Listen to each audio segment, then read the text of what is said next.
I live in a not-so-well-off area. I am not well off by any means, but I have a Wi-Fi connection. My Wi-Fi has a 4-device limit. It's the cheapest plan they have. My neighbors have a 12-year-old daughter who has to attend online classes. I know her well because she comes over fairly often to hang out with my daughter as they are friends. Her name is Shania. We live in India. Shania is an Indian name. I am also Indian. Shania's parents told her they cannot afford Wi-Fi, so she asked me if she can use mine. I agreed, and said the only condition was that she has to study hella hard and do her best. She agreed and has been using it for a while. Over the past 2 months, I have been finding it hard to use my Wi-Fi. The web portal for the Wi-Fi says 4 devices are constantly connected to it when all I am using is my phone, and my daughter is using her laptop. Sometimes, my daughter can't connect to her own classes and uses data. I asked Shania about it last week, and she said her parents forced her to tell them the password and that they have been using it. I went and spoke to her parents about it, and said that it is only for her to be able to attend classes. They said they will stop using it.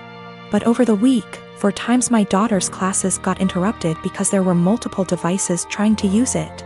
Yesterday, Shania told me that our other neighbors also have the password and are also using it, that her parents gave it to them. I went and warned her parents again, said I will change the password, but they made false promises again and shut their door. I changed the password and gave Shania the new one, but her parents forced it out of her again. My daughter's education needs to take priority. Her classes are important. I can't let her education take a back seat, but if I change it again and not give Shania the password, her education will get affected. My husband and I have been married for 21 years. We have 2 adult children. One is in college out of state and the other is in the Navy. When we first got married, my husband was in Navy, and we spent the first 10 years of our marriage moving from place to place, wherever his new duty station was. I found it hard to make friends, and I could not keep a job, so I made a difficult decision and decided to be a Som.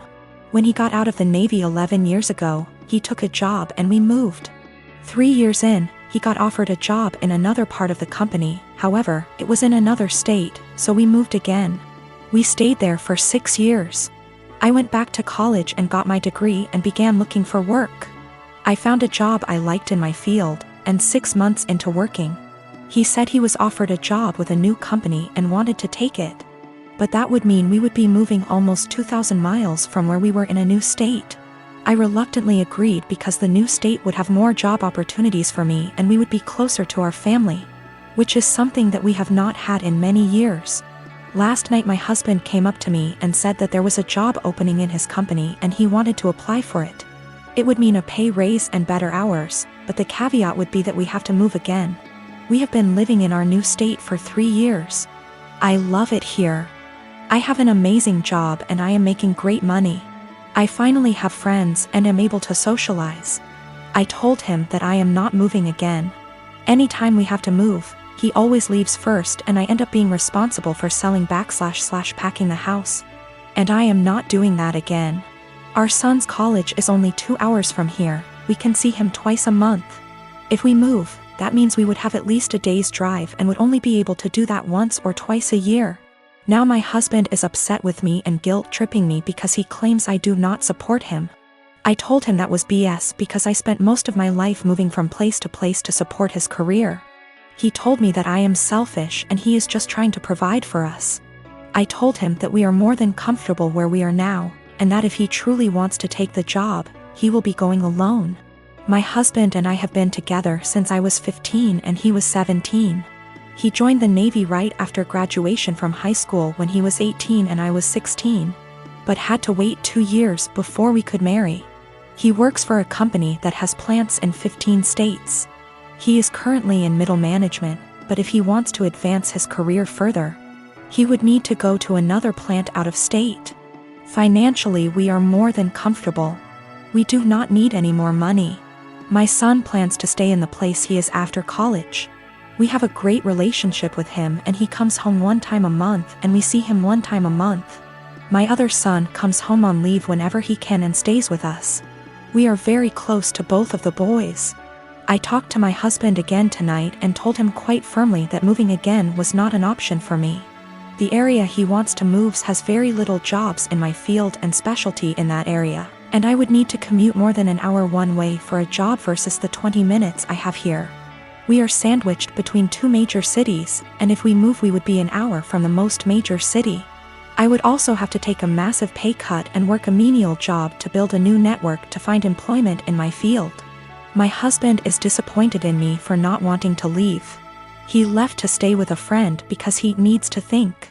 He doesn't understand why I would force him to turn down an opportunity to advance his career further.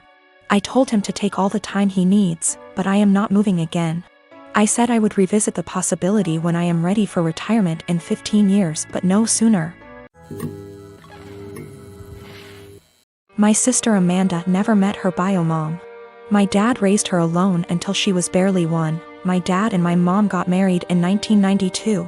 Amanda knew that my mom wasn't her bio mother. She started pressuring my dad for information on her mom when she was around 17. My dad always gave her vague answers and refused to talk about her bio mom, which put a strain on their relationship. Enters our uncle and revealed the family secret. Apparently, Amy's mom wanted an abortion. She was 19. But my dad and his parents were able to bribe her. They offered her money if she followed up with the pregnancy. And she accepted. My grandparents sold one of their houses and gave her half of that money to Amy's mom when the pregnancy was viable. And the other half she received when she waived her parental rights over Amy to let my mom adopt her when she was 4. My uncle wasn't supposed to tell her that. My grandparents were furious. Amy stopped her crusade to meet her bio mom and her relationship with my dad went back to normal. Amy never mentioned her bio mom again. Dad got her into therapy after that. A month ago, Amy found out that she was pregnant. The pregnancy was an accident. She switched birth controls. The problem being, Amy is about to start her surgical residency and her hours are insane. It is basically impossible to raise a baby while working in that rhythm, so she wanted an abortion. The problem is that Mark, her fiancé, 6 years together, wanted her to keep the baby. It caused a big fight. In a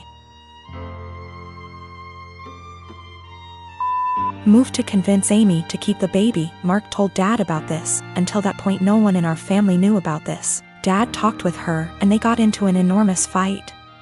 Amy got the abortion 10 days ago. Mark ended up breaking up with her. She is obviously really sad. My dad was acting like a jerk. He was pretending that Amy didn't exist. He didn't want to talk or see her. So on Christmas Day, we were exchanging gifts. When everyone had already finished giving each other gifts, Dad got up and gave Amy her present. He gave her an envelope in front of everyone and told her to open it. It was 3 pictures with something written on the back, a name, an address, and a phone number. Dad told her that he was tired of babying her, that this is a photo of her bio mom and her 2 sons. That was her bio mom address, and that he contacted her bio mom and she is willing to speak with Amy. He gave her Amy's number. Dad thinks that they will have a great relationship since they are so similar. Amy broke down crying. I ended up in a fight with Dad, called him a monster for doing that to her. He just said he was just tired and left. We ended up leaving and she spent the rest of Christmas crying on my shoulder. She is a mess since that. My younger brothers called me a Grinch for making a scene and ruining Christmas. My mom was silent during the whole thing. My parents have been giving me the cold shoulder since Christmas. My twin sister, May, and I are identical. At the end of our first year of college, I was in a car accident, and I ended up with a facial scar and major trauma. I started seeing a therapist because of the nightmares and the fact that I was panicking any time I got into a car. That led to me realizing there were some deeper issues, which we worked on. As part of that work, I got a physical. Started working with a dietitian to fix my diet and the smorgasbord of vitamin deficiencies it caused. I started working out, strength training 3 days and sprints or hit on 3 with our older sis. By the end of our first year of college, we had each gained about 30 pounds. By the end of the next year, I had lost half of it, but I was smaller at 134 pounds. Than my previous 120 because of the muscle mass. And that's been my size for the past half-decade. I found a new beautician, and she gave me long layers to make my natural curls be curls instead of waves of frizz. I always wanted but that my old one said would look bad and refused. I stopped bleaching it and let it go its natural dark blonde / light brown. I stopped spray tanning. Again, that's been my look for the past 5 years.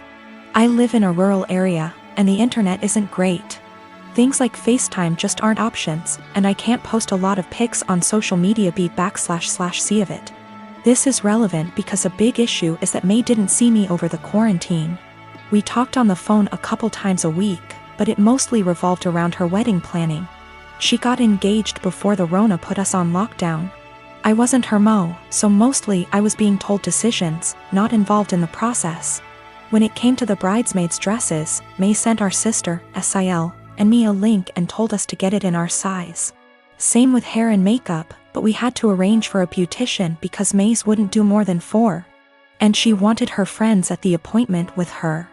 Except she didn't do a bachelorette party with us, she did with her friends, or rehearsal dinner. So May didn't see any of us until the start of the wedding. She was livid. Apparently, she thought we would have stopped working out because of the Rona, even though we did it at home. Or that we would have stopped when she announced her engagement, so we didn't upstage her.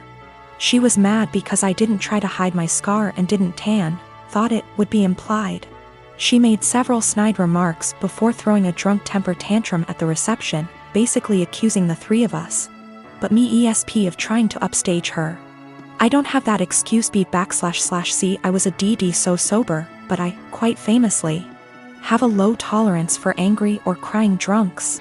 I told her, if you're so insecure, you should have got off your ass instead of expecting us to lay on ours to make yours look better. It only got worse.